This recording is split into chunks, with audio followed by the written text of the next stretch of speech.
အားလုံးပဲမင်္ဂလာပါအမနော်မနေ့က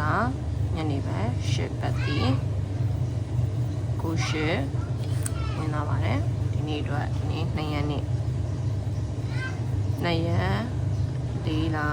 2026နည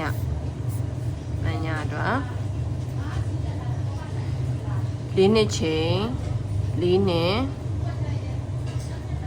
ပတိပါ4နှစ်ချိန်4နှစ်ပတိ4တေ4ချောင်း4နှစ်4ခွန်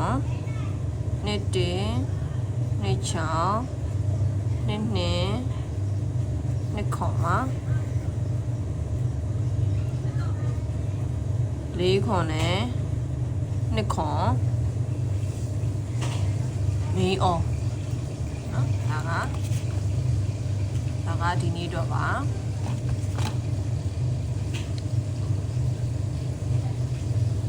ဒါပရိနေ့ဒီနေ့နောက်ကွက်ကောင်ဒီနေ့ဒီနောက်ကွက်လေးထည့်တော့ပါနော်ဗာလဲဆိုတော့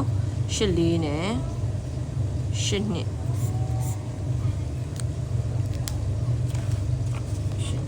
တရားလေးထည့်တော့ပါဒါကဒီနေ့အတွက်ပါအားလုံးလည်းဒီနေ့လည်းပေါက်ကြပါစေ channel လေးကို like and subscribe လုပ်ပြီးတော့ share ပေးကြပါအောင်ကျေးဇူးတင်ပါတယ်